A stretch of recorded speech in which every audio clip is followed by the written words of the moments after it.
Jai Hind and welcome to Dev Talks. This is Aadi.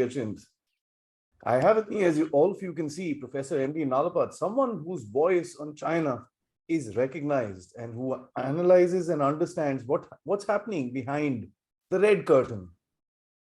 Sir, thank you so much for joining me. The opening comment that I'd like to leave you with is Xi Jinping is back. We saw him in Bali in full form. The last international visit was a bit weak and meek. This one seems a little different. Well, Xi Jinping had good reason to be happy in Bali for the simple reason that his Ukrainian gamble has gone very well. I'm not sure that anybody can really believe that Vladimir Putin kept from him the fact that he was going to launch his, uh, his, his war on Ukraine on the 24th of February, a few days after he and she parted company in Beijing. It's absolutely not possible. I mean, given the closeness of relationship between the two, and this began even before 2012 when he became the general secretary. This is completely, I mean, impossible to believe. So the fact is that the Chinese are the big gainers from the Ukrainian conflict and the manner in which it has taken place. Russia has been weakened significantly. Russia under Putin has tried to come back to superpower status. Uh, the United States and its allies in Europe are aware of that, and they would like to do everything they can to prevent that. But in the process of doing so via Ukraine, they have essentially handed China a, a very large strategic advantage. Now, the entire attention of NATO has been focused once again on Europe. Once again, the big bad wolf or the big bad bear is Russia, and everybody's forgotten about the dragon. In fact, sorry, not forgotten. They have all, queuing up to kiss the ring of Xi Jinping, to basically touch the dragon's feet and beg forgiveness for all that they've done in the past. You've seen I mean, just embarrassing, the Prime Minister of Australia, Mr. Albanese. It was really embarrassing the way he worked so hard to ensure that the Democratic Progressive Party, which is very pro Western, by the way, would lose in the elections that are coming about a very short time from now, by basically throwing Taiwan under the bus, under Xi Jinping's bus. I mean, I've never seen this kind of conversation ever by any state person, least of all by a member of the Quad. And it was quite surprising to see this. And I really wonder, I mean, what exactly what Mr. Albanese was calculating when he did so overtly adopt 95% the Chinese line on Taiwan. The Chinese only want you to adopt about 70 or 80%. Yeah. He went the extra mile and adopted 95% of their. This is, and then you have Joe Biden, and you have the readout from China of their meeting, of the 3+ hour meeting, in which the Chinese have said very clearly the what Xi Jinping had told Biden and what Biden had agreed to. There has been no explicit denial from the United States. There's been a very weak kind of commentary from the US about the visit, but you can read between the lines and see that, frankly, Mr. Biden, who I think, of course, is a very polite and civilized man, let us be said.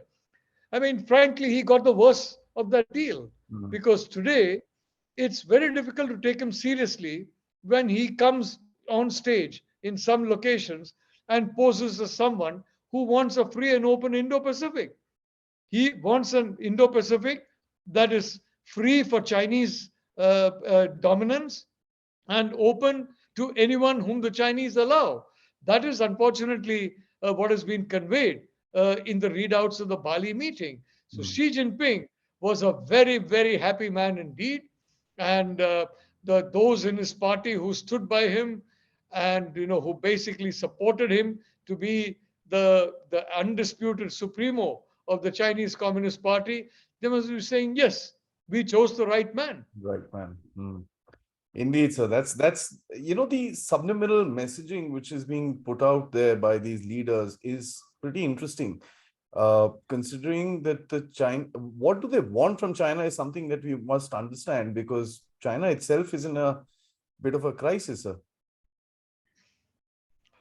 The fact is that let's assume that there were people there were people in India. I remember back in the 1990s, just as there were people in India in the 1980s who thought that, oh, if only we convince the Pakistan military to not to go ahead with this project in throwing Punjab into chaos, in throwing Kashmir into chaos, well, that chaos will be ended if only we were nice to them.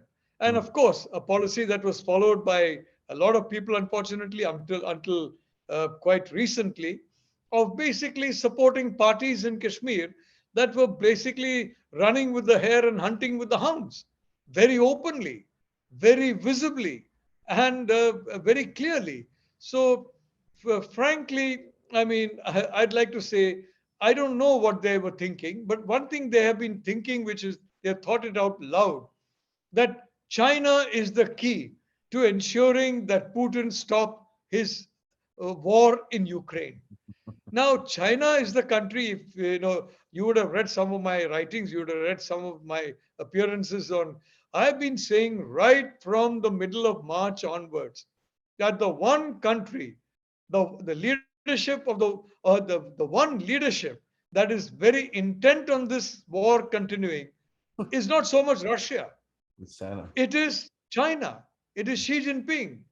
And it has drained away the attention of NATO back to Europe from Asia, back from China to Russia, and the European leaders and the North American leaders, principally President Biden, they are back in the era of Cold War 1.0, in the era of Cold War 2.0. It's like, that they believe that it's only the First World War, and that what they did to fight and win the First World War will prevail. The same weapons, the same mindsets that prevailed in the First World War would prevail in the second. The reality is this is Cold War 2.0. It's a different war. It involves China, and that's been completely forgotten in this rush by the G7 to basically try and kneecap Russia. Look, you're not going to kneecap Russia because Russia, it's not rich in GDP, it's rich in gross national produce, gross national resources. It's not GNP, it's gross national resources. It's half of Europe, half of Asia. And what is happening through this war? The Chinese are getting all that bounty at a very discounted price. Xi Jinping is basing his economic revival on the war Yeah. and on the low prices that Russia is forced to offer to him to ensure his support for this war. So he is basically smiling all the way to the bank. The only problem is, as he walks forward in wherever he walks, the problem is that every now and then you have some leader of the European Union, some leader from the United States, somebody from Canada, clutching his feet. And when somebody clutches your feet, it slows you down. Yeah. But I think Xi Jinping is a very, what do I say, a forgiving man. And he'll be forgiving these individuals who are prostrating before him, while at the same time having utter contempt for their stupidity in believing that the biggest winner of this war is the key to stopping it. You put across something which is, interestingly, the conversation is about the Chinese taking advantage of Russia. It's not the other way around, actually. And it's the Russians have been able to sell their oil to China, so they take China is supporting Russia. I think it's a beautiful angle that you brought out, sir. But one thing I want to ask you: while all this is happening, the Chinese are steadfastly controlling their own society, pretty hardcore. They've come up with social rules. They've come up with a social rating system for even for corporates. So, and I personally feel, and correct me if I'm wrong, that the lockdown on Foxconn, especially the iPhone factory was a message to the international corporates that are working there. If you cross a line, this is what's going to happen to you. How do you see this in the paradigm of the other aspect of the world, sir?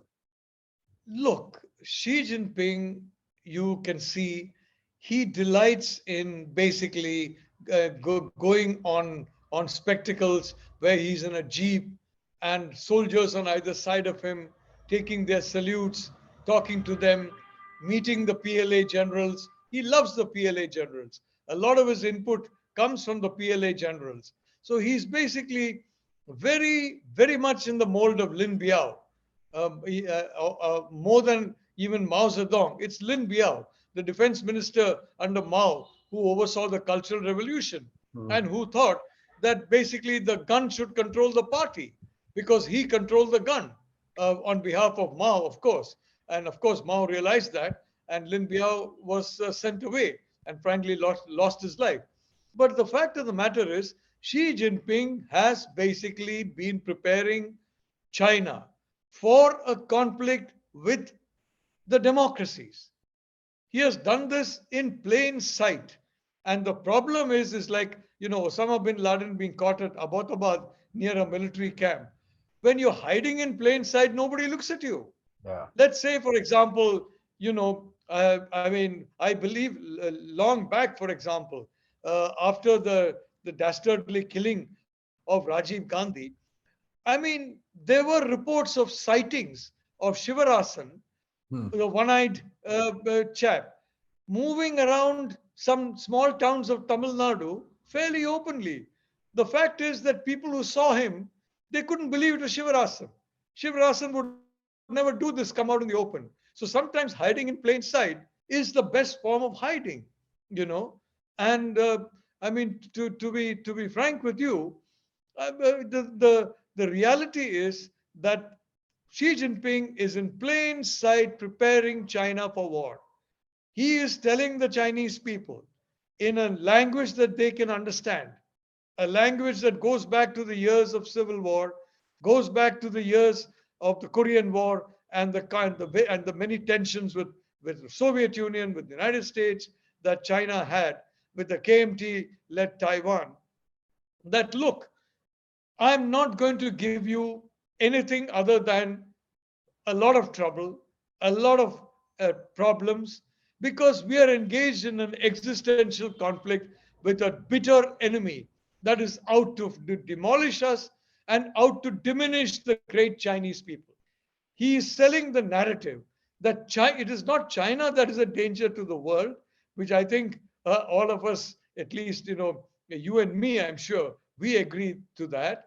But he's selling the narrative to the Chinese people that China is in danger from countries that are actually defending against this kind of danger from China. And he's making them feel, yes, you're suffering now, but it doesn't matter. So what's he making them do? He's telling the social media platforms, look, whatever information you have, share it to the military. Whatever we ask you to do, snooping, espionage, sabotage operations, widening fault lines in democratic societies through interfering with online debates so that these fanatic wings become stronger and the moderate middle becomes weaker. Do all that because you're all soldiers in this war. And if you don't fulfill your duty, you're a traitor. And what happens to traitors in wartime? They're shot. Of course, Jack Ma was not shot. The guy was held up. He was silent, and then he was sent back to whatever cave or confinement he's back in. Maybe he'll be dressed up, but I don't know if they'll trust him to travel out of the country. But the fact is, every one of them would have had to fall in line, and that is why whether it's Foxconn, whether it is Apple, any company that is now operating in China, it has got to be open to the PLA, open to the Chinese secret services, ERBO, etc. And otherwise, it will not be allowed to function in China. Its people are going to be harassed, they're going to be intimidated, or they're going to be blackmailed. Suddenly, mysteriously, videos may surface of charming women entering their hotel rooms and things like that. I Yeah. mean, frankly, you and me, if we had videos of charming women entering a hotel rooms, we would not find it a problem. But unfortunately, that doesn't happen. Doesn't happen to me. I don't know if it happens to you. But the fact is that this is for Xi Jinping is in wartime mode. And he is preparing the Chinese people for wartime mode. When you're in wartime mode, you're in a mood to make sacrifices for final victory. And why sacrifices? Because the great destiny of the Chinese people, the China dream of being at the only tiger on the mountaintop of the world, that dream is being sabotaged from within and by enemies without who are working together. You've seen what's happened in Iran, for example. Hmm. The Iranian clerics are saying, oh my God, these young girls who are cutting off their hair, they're doing it under the behest of Joe Biden. For God's sake, if Joe Biden had been so powerful as to persuade young Iranian women to chop off their hair, then by this time I can tell you, Khamenei would have been in jail. And not in jail in Iran. He would have been in jail in the United States. I Mhm. mean, look, this is the narrative he's saying. He's doing this in plain sight. He's doing it openly in his speeches. His people are doing it openly in their speeches. He's doing it in their writings. There's nothing hidden about all this. The only thing is, it's amazing. The leaders of Europe, the leaders of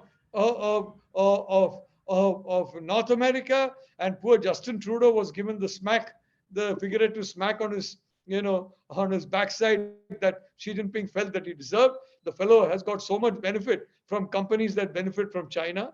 His biggest funders are companies that have a lot of money coming in from China. And this man goes and gives a fake news that he was actually rude to me. Justin Trudeau rude to me? For God's sake, impossible. And he got a public snap. Yeah, I mean, I don't believe that Xi Jinping was unaware that that was being taped, or that Xi Jinping was entirely, at least his people were uninvolved in the leak of that tape, which frankly makes Trudeau look for what he is. Basically, somebody who's very weak where China is concerned, like Albanese now. Hmm. I mean, he's a member of the Quad. This chap, Trudeau, is an important. I mean, is a member of NATO. Me too. What kind of alliances do you have when you have people with this surrendering, this mindset of surrender, at the helm of affairs? We are back in a past century in a different continent, Yeah. not Asia, but Europe. We are back. The future is beckoning back to the past. It's a scary scenario that you put across. But the problem with Europe today, I see, is that they've got guns on both sides of their, this thing. I mean, with the whole economic war of attrition that they've, and you yourself referred to it, that the Russians are resource rich. The European today, and again, please correct me if I'm wrong, the European development was based on cheap natural gas and oil that came from Russia. Now you've shot yourself and you're trying to go back to someone over that side. So the entire hypocrisy of the West is obviously coming out. So that puts India in a very precarious position. And of course, after 2.5, 3 years, Xi Jinping and Modi did have a handshake. Uh, how would you kind of look at how China will start dealing with India? Will there be a change, or will there be status quo, or even a lowering of relationships? Look, let's be clear with each other. The Americans will keep trying to kneecap Russia Yeah. because Russia is the only power that can challenge American supremacy in Europe. Hmm. The Hmm. Chinese will always try to kneecap India because India is the only power that can replace China at the pinnacle of Asia. So let's be honest. America will never accept a strong Russia. They Hmm. will work night and day. They're doing it quite openly. Yeah. What is surprising to me is that the Europeans have fallen in line, and to their, as you said, they've shot themselves. They're shooting themselves not in the foot, but more dangerously in the head, Opposite. as in Yeah. the case of Germany, for example. The British are shooting themselves in the foot. Germans are now cocking the revolver and they're squeezing the trigger. So it's never going to happen. not under the Communist Party of China, I can tell you, and certainly not under Putin in Russia.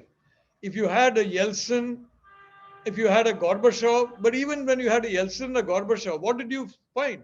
You found the West working night and day through their agents in Russia to basically hollow out Russia, Yeah. to weaken Russia, to destroy Russia. Steal And the the Chinese, let me be blunt, they have been doing the same in their target countries. They have people in their target countries who are, talking the language of, oh, no, no, we can have a deal with them. We can have an understanding with them. Look, they are hard headed people. The Americans, all said and done, that's why I'm not very worried about Biden and his waffling. The American system is strong enough to Mm. take on Biden and strong enough to understand its Cold War 2.0. I'm not sure about the European system anymore or even the UK system anymore. They seem to be more delusional. The American system is not delusional, and it's only a matter of time before they pull Biden up. But the fact is, let's be honest, you're never going to get any situation in which the Chinese are going to stop by one way or the other ensuring the kneecapping of India. Now, there is a faction against Xi Jinping in the Communist Party of China. I know that. What is the difference between Xi Jinping and that faction? That faction believes Xi Jinping was too open where his diplomacy to India was concerned. They told that, look, why are you so open about it? You should pretend that you're friendly with India while working night and day to, in a Support. salami slicing manner, Mm. keep getting what we want so that we get it without the Indians realizing that we are opposed to them. Why? Now you've got a lot of people in America writing about the threat of China. Why are you saying that? You should talk peace, talk love. I think Xi Jinping has got that memo because now he's spouting love everywhere. Wang Yi is spouting love everywhere. But try and see if the Security Council ever puts up a resolution that we want India as a permanent member. Let's see if China does not exercise its veto. Where will that smile of Wang Yi go? Where Yeah. will all that sugar and honey, which the Chinese leadership says they have for India, go? It'll go up in a flash. Why? Because hard headed reality is we are the only country that can absorb a large part of the technology and other forms of sensitive manufacturing that can no longer be safe in China. They know it. Some of our people, unfortunately, don't seem to know it. Yeah. And as for Prime Minister Modi meeting Xi Jinping in an aside, frankly, that was a sign of courtesy. It Mm. was a sign of good behavior. It's a sign of good manners. I don't take it as anything more than that. I don't think Prime Minister Modi took it as more than that. It was, I mean, he was a courteous man, and he reflects Indian values of courtesy. So he was being courteous. That's all. There's nothing more to it than that. Let's not hold our breath. The Chinese, the difference between Xi Jinping and his opponents in the party, they want him to secretly kneecap India. Xi Jinping is openly trying to Fully kneecap correct. India. Yeah. That's the only difference. Let's be honest. A lot of times, and thank you for bringing this out, because a lot of times people forget that you can change the person, but the organization and the setup still remains the same. So it's not anything else. My last question to you, sir. The Chinese economy today is, I mean, it's in a bad place, of course. They still have a lot of resilience within them. Their real estate is shaky. Zero COVID is bringing a bit of a challenge. Their exports did marginally come down last month, which was of course racked up pretty heavily by the rest of the world. I personally find it to be very minimal. Having said that, sir, there is a certain change of focus which has come in, because from his speech, 50 references to the national security, no reference to the economy, to suddenly a big boost towards beefing up credit lines and stuff like that. How do you see this thing? Is he trying to push forward his agenda of domestic consumption by doing stuff like this, or what is his end goal? Look, he is focused on the war that's being planned ahead of time. There's no question about that. Mm. If you go back to some of my earlier writings, the Far Eastern Economic Review, for example, about 2 decades ago, I said the prosperity of China, as its economy is presently constituted, hinges on the authoritarian nature of the Chinese Communist Party. That was in the Far Eastern Economic Review. Uh, the fact is that normally the price of a product is a function of the cost of its inputs. True. In a Chinese product, the price the price of the inputs is a function of the cost of the product in markets that the Chinese want to conquer. Ah, They fix a price that they believe they can finish off the local competition. So across the world, in India, United States, Europe, they've demolished local companies, local industries, including small artisans, frankly, including cottage industries, by flooding the markets with products which are, they know, are price competitive with the local products, and in fact can finish them off, which they do. So authoritarianism can ensure that kind of a result. So let's be honest. We are talking about banking crisis in China. Yes. But look, the Chinese Communist Party is the sole owner of the entire territory of the People's Republic of China. hmm. It's a territory larger than the territory of the United States, possibly Australia, if I'm not mistaken. It's a lot of territory. How much is that territory worth? How much is territory worth today in India, for example? It's worth a lot. How much is it worth in China? It's worth a lot more. So, frankly, the only thing that can bring down the communist economy of China is a lowering of the strength of the hold of the Chinese Communist Party on China. Hmm. If and the Chinese Communist Party is, according to the CCP leadership, a pyramidal structure. Hmm. If the top is weakened, down the line it gets weak. Pack of It's not cards. like a democracy where, frankly, changes to the top, the impact is subdued. But in the Chinese system, the way they look at it, it's a pyramidal kind of a scheme. So for them, protecting the top is all important. And that means the apex of the Communist Party. That means holding firm to the complete supremacy of the Communist Party in China and the supremacy of the Communist Party leadership over the Communist Party.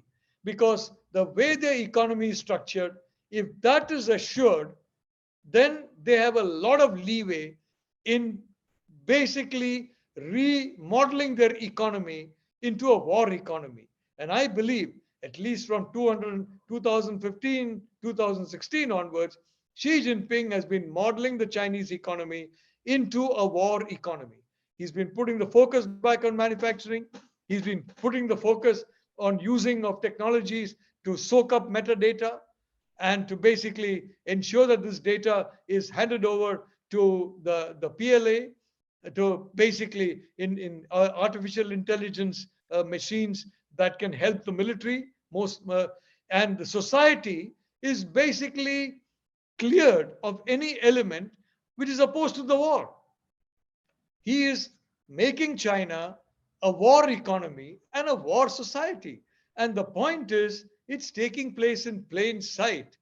And yet, I find so many leaders across the world in countries that you and I have visited often, we in fact have a lot of warm feelings for. I mean, I personally can't understand how something in such plain sight is escaping for so long. How Mr. Bin Laden escaped for so long when even high school students know the Pakistan army has been complicit in terror operations right from the 1970s onwards. If we discount what they did in Kashmir, from the 1970s onward, 1980s, I saw that personally in my visits to Punjab. 1990s, I saw that personally in my visits to Kashmir. So let's be honest. For the Chinese Communist Party, so long as they hold on to power, they believe they have the strength to escape any kind of economic situation, and especially now, when thanks to the self-inflicted wounds of NATO sanctions on Russia, other economies are gasping for breath. What's happening to Europe? What's happening to the United States? Inflation, recession, stagflation, inflation, and falling output in Japan. A staunch G7 ally, staunchly involved in the crusade in Europe against Russia, when the Japanese are facing one of the countries, along with India, directly facing the threat of China in Asia. So, I mean, frankly, I would like to understand the reasoning behind this lack of reason in policies that are being formulated by allies of India. But I'm sorry, I'm not, my brain is just not, smart enough to understand it. I don't think they even know what they're doing. So it's a perverted version of the policy of appeasement, if I may, and with the wrong guy there too. I mean, there's a guy fighting with you there. You're not appeasing him. You're appeasing some guy who's hell bent on destroying you. In Russia, you can work with. China, as you pointed out, is a big question mark. Professor, this has been an eye opener. So let me, say this very, very clearly. I read quite a bit about China. I've read a lot of your articles, which has given me a lot of insight as to what's actually happening inside there, and the way that you brought out the whole for the lack of a better word, chakkar about what's happening within China and the controls that he's establishing. The reason behind it is amazing, because people aren't talking about the fact that his timelines have come up. Of course, he's got certain crises that he wants to go around with, but I think as you've hinted towards it, and may I spell it out, he's preparing his population for this particular crisis by putting them through the proverbial the wheel of death, or whatever you might like to term it as. But it's an interesting situation which is going on. So I'd like to revisit it in some time with you coming forward, sir. And thank you so much for taking the time out for talking to me and the audience, which is going to be seeing this particular episode. I'd obviously, it's a learning experience for myself, and I'd like to continue it, sir. Till next time for another in-depth discussion on China. Jai Hind. Jai Hind. Jai Hind.